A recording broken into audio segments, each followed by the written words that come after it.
Hi, I'm Krista Gibson, and this is Growing Older and Wiser. We grow older one way or the other, unless we die. So I figure, hey, we may as well get wiser while we're at it, right? And becoming wiser means really looking at how we're participating in our own lives. How are we participating in society? How are we taking the vast experiences that we've had and bringing them, coalescing them into the present moment and deciding how we're going to engage with those as we move forward in our own lives. And we reach a point where, I'm in my late 70s, 77, and it's like we reach a point where we start really realizing more and more that our time on this planet is limited. And, some people don't want to think about that. My 92-year-old sister is in the process of dying, and I expect a call any day now. Honestly, she's on hospice and has had some setbacks. And of course, when you have a relative going through that process and it's kind of in your face, it's easy to kind of think about it in regards to yourself. How am I living my life and what choices am I making? And I think that's really coming up for me right now, as it may be for you, because of everything going on in our world right now. I'm recording this in later January 2025. I don't know when you're watching it. And there's, President Trump has just started he's on third day in office, and he's doing some outrageous things. Things he said he would do. And I think a lot of people didn't take him seriously, and they should have. And I think some people voted for him who thought, oh, he doesn't mean it. He just talks big and he's not going to really hurt all these people and do all this. And there were those who said, good on him. Let's hurt as many of these people as possible.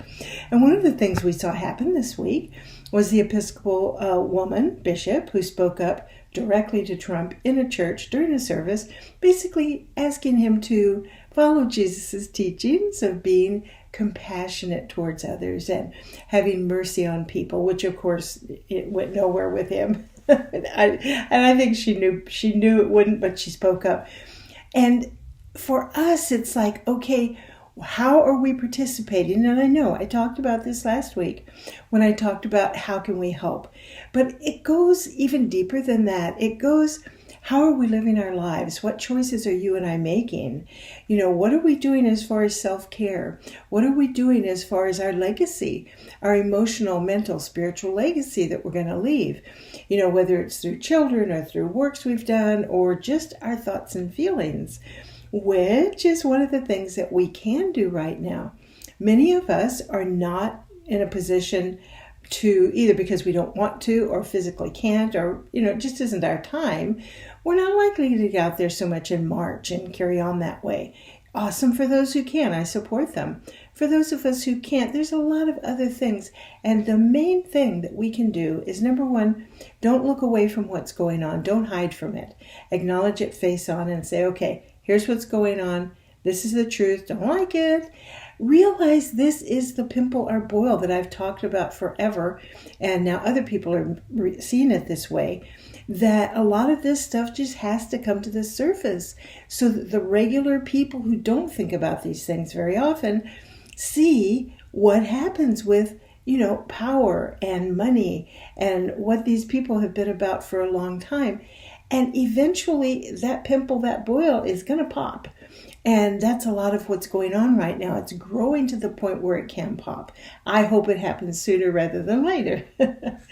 But we can participate in paying attention to that, in watching it and pointing to it for other people to say, hey, don't be so afraid. This is what's going on. Don't be afraid to speak up. Yes, it could be dangerous in some situations, but in others, it'll wake some people up. That's a way that we can participate.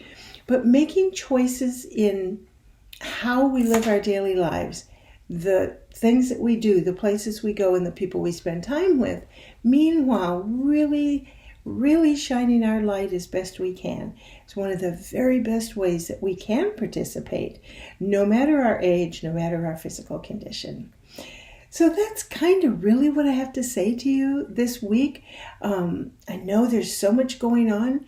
Take good care of yourself. Enable yourself to participate in the ways that work for you. Do not let yourself get down in the dumps. I mean, feel your anger, feel your grief, feel those things, then move on, and do something about it as best you can in your life. And however that works for you, and it'll be different for all of us. And one of the biggest things for you right now is community. So, and that you can do online community, Facebook community, physical, however that works for you. But find your tribe, find your people, and find a way, whatever that may be, and find a way to spend more time with them so that you can give support to them and receive support back. Thank you so much for being here. Thank you for watching. And gee, this is unfolding like one of the best political thrillers I've ever read. Bye.